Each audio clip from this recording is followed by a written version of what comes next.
Les nouveaux cieux et la nouvelle terre sont la demeure éternelle du croyant. L'imagerie d'Apocalypse 21-22 semble indiquer des conditions semblables à celles de l'Éden. Dieu habitera parmi son peuple. Adam et Ève ont reçu la tâche de s'occuper du jardin et de soumettre la terre avant la chute, et il y a toutes les raisons de croire que le peuple de Dieu qui habitera la nouvelle terre dans des corps de résurrection poursuivra l'œuvre d'Adam et Ève avant la chute, en profitant du travail qu'ils font et de la communion sans entrave avec Dieu. Sur la nouvelle terre, nous continuerons à travailler, à apprendre, à grandir, à nous développer et à accomplir des choses. Puisqu'il y avait des animaux en Éden, il se peut très bien qu'il y en ait aussi sur la nouvelle terre. Un vieux cantique dit « Ce monde n'est pas ma demeure, je ne fais que passer ».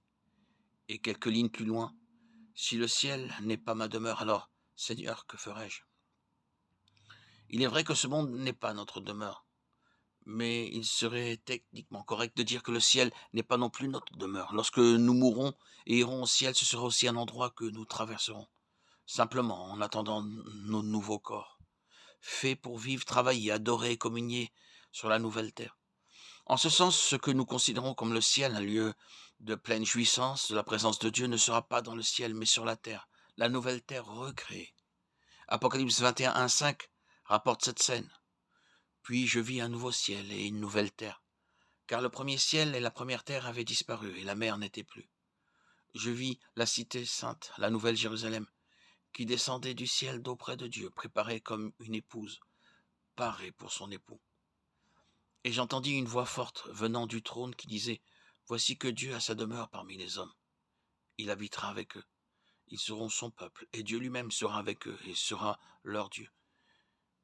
Il essuiera toute larme de leurs yeux.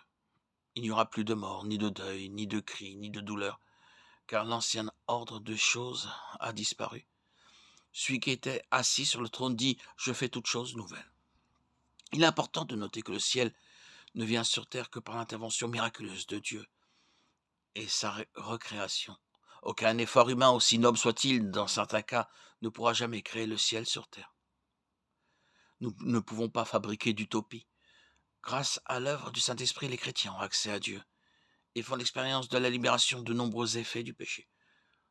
Mais nous n'avons qu'un aperçu de ce qui est encore à venir.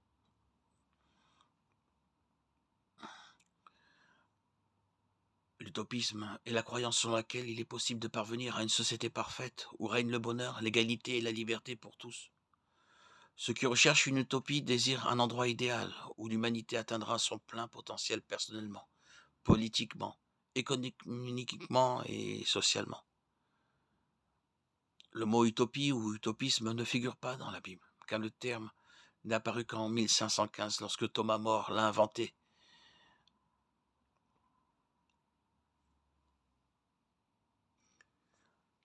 Les nouveaux cieux et la nouvelle terre ne seront pas une utopie. Ce seront la demeure éternelle de tout croyant.